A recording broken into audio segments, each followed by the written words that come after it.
Of what were we talking? Actors, and how you work with them. Well, I don't know. They're human beings.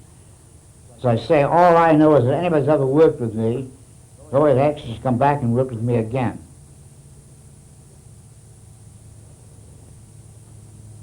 I never stand behind the camera and yell directions. I go up and I speak to each actor individually, sotto voce, so the others don't hear, and everything is thoroughly rehearsed, and I try to get the first take. And they say directors being hard on actors. Those directors don't usually last very long in pictures.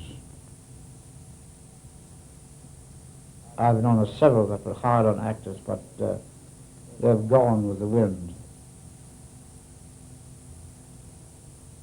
How do your English directors? I mean, David Lean is very nice on actors, isn't he? Very. Very. Really? David's a very good friend of mine, incidentally. I was sorry to hear about Tony Asquith. That. What happened to him? Heart? He'd been ill for some time. He'd been ailing for a long time, and he, as well as directing, he was also president of the English Union, of the Film Union, as you know. And he really... I'm a member of the English Union. He made me an honorary member of it, yes. And he literally did work himself into the ground. His death was very, very keenly felt in England. He was a wonderful fellow. I was very fond of him. Great visual sense. His movies were always great to look at. His brother has the title, hasn't he? He has an older brother who has the title. The Earl of Asquith. Earl of Asquith and Oxford. That's right. Don't you know any English history? All I know is movies.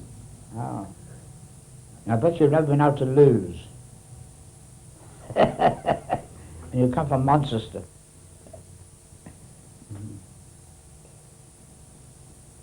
Speaking of England, or it was not of England, but I happened to be looking at that kukri over there. It's a funny story connected with that.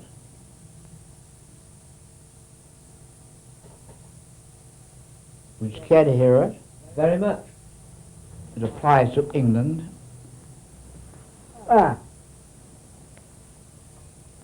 had my group in Burma, way up forward in the forest. It is a mix, mostly naval, but we had Marines and soldiers. And we hired a lot of Gurkhas, Nepalese, who were too old, for the present war. They're all rated men. Matter of fact, their commander was a Havildar Major. And of course they were furious, but they were, their sons were in the war and they weren't. And they did a terrific job for us. They were great soldiers. And they were great jungle fighters. And as I was leaving, they presented me with this kukri. And the Havildar Major said it was the first one that's ever been presented to a non-Nepalese. I said, very, very interesting. That is a... he said, that's a chief's kukri. That's very, very special. And there's little knives here and everything. But I'm very proud of it. I consider it a great honor. And boy, how they could use them. You've got some great mementos in this room. Are you a memento collector? And I what? A memento collector. I am not. Are you really interested in the past at all? In the what? The past. The past. The past? Past. Oh. The past. Not the past. It's the past. The past. Or meaning the past. Or the past. Oh. Am I interested? Oh, certainly. I majored in history and I'm very much interested. Mostly in English history. Naturally, in order to lick them, you've got to know them. But certainly I'm interested in them. Your work, your films, are full of courageous people. Your activities in the war are full of courage. And you've chronicled some of the most historically courageous incidents in history. You do seem to be interested in courage. I don't know. I've tried to figure it out. I am really a coward. I know I am. So that's why I did foolish things. And I was decorated 8 or 9 times. Trying to prove that I was not a coward. But after it's all over, I still know that I was a coward. I've always found that the little quiet little man that nobody pays any attention to usually has more guts. Courage is the thing that does not belong to any nation, any class of people. I mean, for example, people laughed at the Italian army. But among our medals of honor, first, of course, the Irish, and second, the Italians, third, Mexican Americans, and fourth, Anglo-Saxons. I mean, courage is something, I don't know, it's pretty hard to find.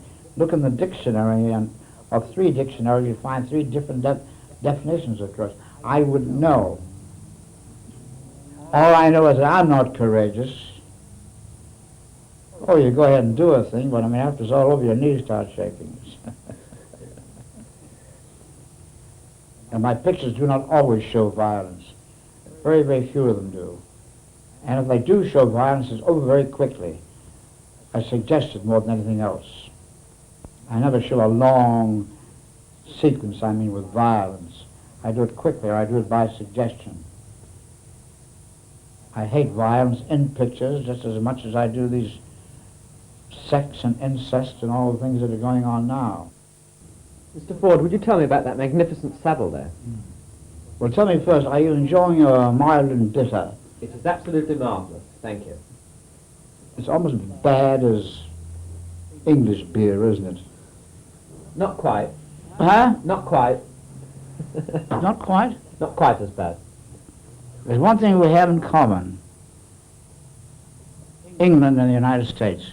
They make the worst beer in the world. This is ginger beer, for the sake of my image, my audience, not for my image, my people back home. Go ahead. What about the saddle? Oh, that is a Mexican parade saddle. It's worth many, many hundreds of dollars. They're very, very expensive. It was given to me by the cowboys and stuntmen at the finish of a picture. And there's a tremendous amount of silver on it. And it's a very, very beautiful thing. I personally would never use it to ride, never ride a horse on it with it. I use the McClellan saddle, that's the Army saddle. And, but here in California, you see them at parades and things. It's, I think, what they call a charro saddle. And it's a wonderful gift, but it's just there as a decoration. I mean, God, I'd never put it on a poor horse. It's probably break his back. But it is a lovely thing. Now, what were we talking about before the last commercial? I'd like to ask you this. You've given me a very good example this afternoon of your wit, your ability as a storyteller and a raconteur. Some people who I've spoken to about you said that you were a bit eccentric, but a very nice guy. A bit eccentric? Yes. How do you see yourself? Do you think You mean when I shave in the morning? I shudder with horror. A bit eccentric. I wouldn't know how to define it. I know what you mean by eccentric. How am I eccentric? In what way? I don't know. One or two people have said what a great sense of humour you had, and that you were a great wit, and that you loved telling jokes, which I think we've seen great evidence of here this afternoon. But eccentric, and what? I don't know what you mean by eccentric.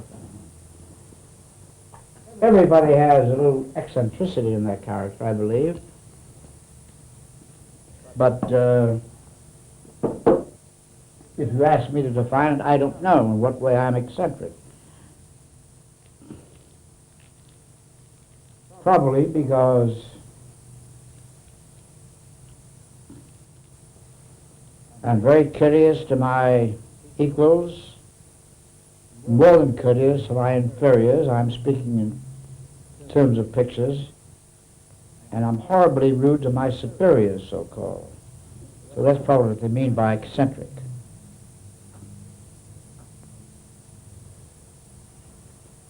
You enjoy verbal wit, though.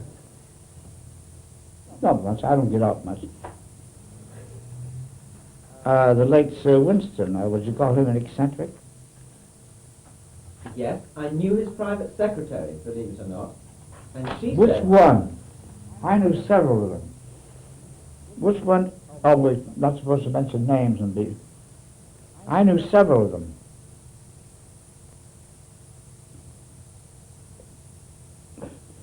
They all asked me, would you like to come in and see Mr. Churchill? I said, hell no. He's a busy man. We're fighting a war. Go ahead. What did the private secretary that you know, what did she say?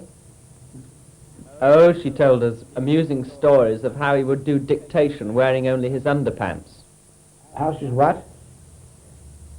How he would dictate letters wearing only his underpants. And make a brief apology and say, I'm sorry, I haven't had time to dress. Please excuse my informality. Oh, that's Sir Winston. Mm-hmm. Mm-hmm. Well, one of them told me about him dictating a very, very important letter wrapped in a huge towel, smoking a huge cigar. But he was a great man. One of the greatest. Speaking of Indian, he was part Indian too, wasn't he? What? No? I don't know. Huh? I don't know. You shook your head in horror. I don't know. Oh yes, he's 16th Seneca. I'm sorry, Mr. Ford. As an American, you'll have to tell me about Winston Churchill. Well, he is half American, you know. His mother was American, wasn't she? Yes. Yes. And one of the family, I think you're about 18th Seneca. That doesn't mean that the Senecas are highly educated, highly cultured tribe in New York, part of the Iroquois. And he was always very proud of it. Mm-hmm. Do you think the early settlers would have been proud of the America we have today? What has that got to do with films? Because a lot of people, for right or wrong, regard you as one of the foremost, if not the foremost, chronicler of American history. Hence the question? Hence the question. Well, right now I think they'd be bloody well ashamed of us. Yeah, it's just a question. I mean, it's... I know times change. I mean, we're in a state of turmoil. Here we act different from you. I mean, here if an admiral loses a battle, they throw him out. Your admirals, if they lose a battle, they kick him out. They kick him upstairs in the House of Lords. You know, it's just a... So I think times have changed. You can't compare. It's not a fair question. You can't compare those times with these times. I mean, it's this is supposed to be an Anglo-Saxon civilization, but actually, the percentage of Anglo-Saxons is a small minority. I mean, they're people from other countries. What aspects of American society dismay you most? What aspect of American society is what? Dismay you most. Is what? Dismay you. Dismays me?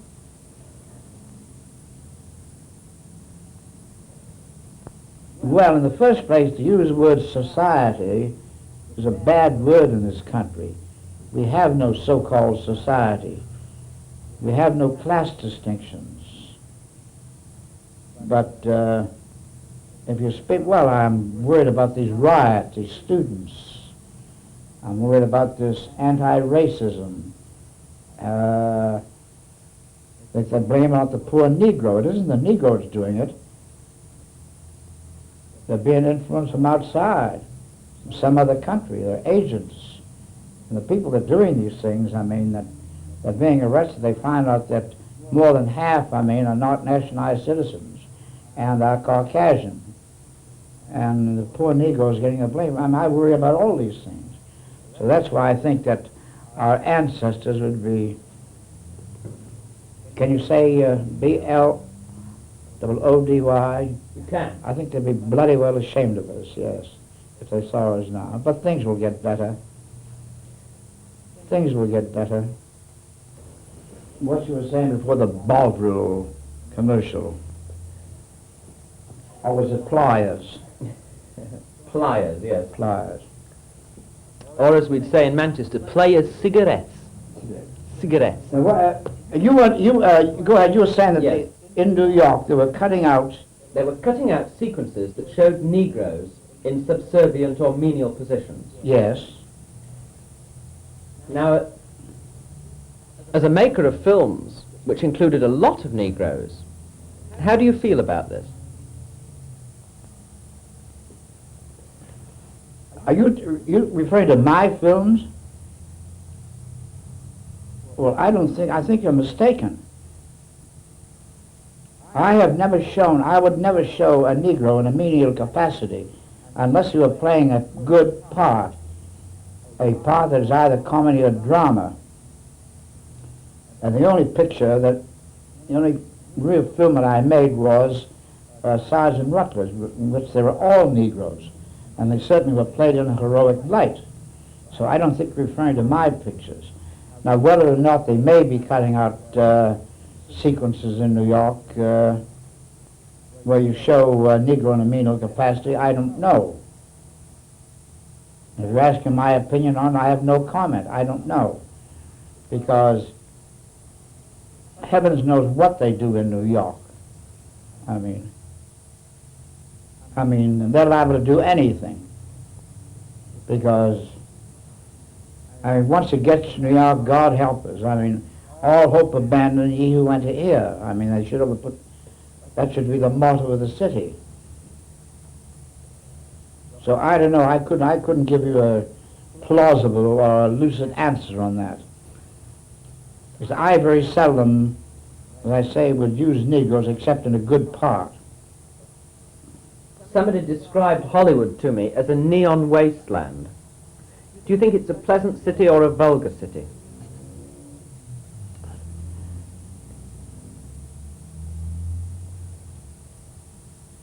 It's according to what, number one, where is Hollywood?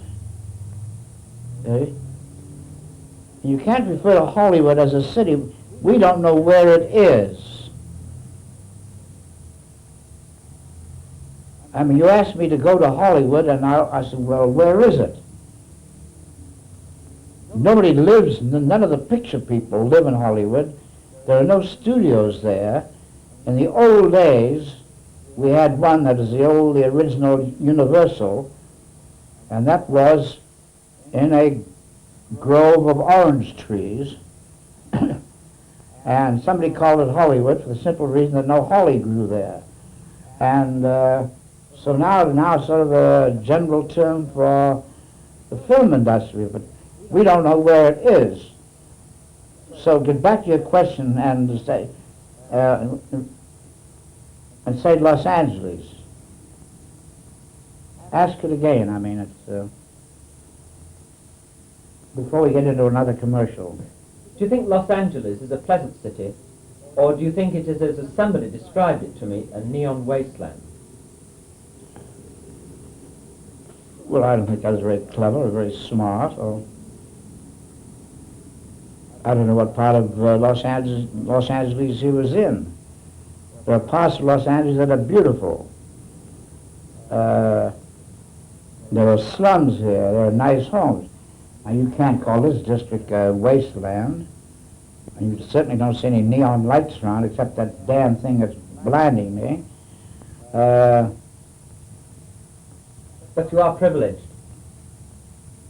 As a matter of fact, I think we have less neon lights in Los Angeles than any other city in the country. It's just I think it's a stupid remark by somebody. And with all due deference to you, I think it's stupid of you to ask. Continue with the next question. What about Watts? Districts like Watts in Los Angeles that seem, as far as one can gather, to have a very big problem at the moment. A district what? Called Watts. Well, that has nothing to do with films, has it? No. That's political. Okay. That's racism. I expressed my opinion, I think, while the machine wasn't running. Okay. That it wasn't the Negroes that were doing this. They were mostly whites, and those that they arrested, a large minority, were not nationals. But they blamed it on the Negroes. And then the young kids got in and started raising the dickens, but and it wasn't nearly as bad as described in the news media. I went through it. There's nothing like that at all. However, that's a political, social problem, and it's nothing to do with films. The next thing you're going to ask me, who's going to be the next president of the United States? And then I'll in turn ask you, who's going to be the next king of England? That's something you've got to look forward to. Difficult question, but would you say you were an optimist or a pessimist? Neither. It's a job of work. It's a nice, easy way of making a living. Easy? Yes. Movie making easy? Yes. Well, you're the first person I've ever spoken to who said that. As we say, if I may drop into the vernacular, it's a piece of pie. It's simple. I've retired for a year. I've never worked so hard in all my life. I work from morning until night. Fortunately, today is Saturday. I go to that office, and there's scripts, and there's letters, and there's phone calls from New York, and London, and Paris, and all over. And I work like a dog. The result is that I'm going to retire from retirement. I'm going back to work for a vacation. Now, making films, it's fun. It's not hard work. You can make it hard work if you want to. I know people that go crazy, that's trying to make a film. I always thought it was a lot of fun. I never cared that much. They hand you a script, and I read it and turn it back, and I say, all right, I'm under contract. I'm supposed to make, it's a lousy picture, and it's a lousy story, and it's going to make a lousy picture, but if you want me to do it, they says, well, it's already booked. Do you mind? I said, I'll do the best I can with it, and it always turns out bad. But I'm neither a pessimist or an optimist. It's just a job of work. Like the man digging the ditch. He looks at the ground and he says, I hope the ground is soft so that my pick will dig deeper. We're getting stuck for questions. I think we better quit. What is your next movie going to be? Can I ask? Well, later in the year, I'm going to do a story of the OSS story about General Wild Bill Donovan. He was my boss in World War II. In World War I, he was the colonel of the Fighting Irish, which was our leading shock regiment. And he was the head of Office of Strategic Service. That's sort of like your SOE. As a matter of fact, we worked very close with SOE. And on his deathbed, I promised I would make a film about it. So we're working on it now, preparing the script and things, and towards the end of the year I'll start working on it. And that will be it.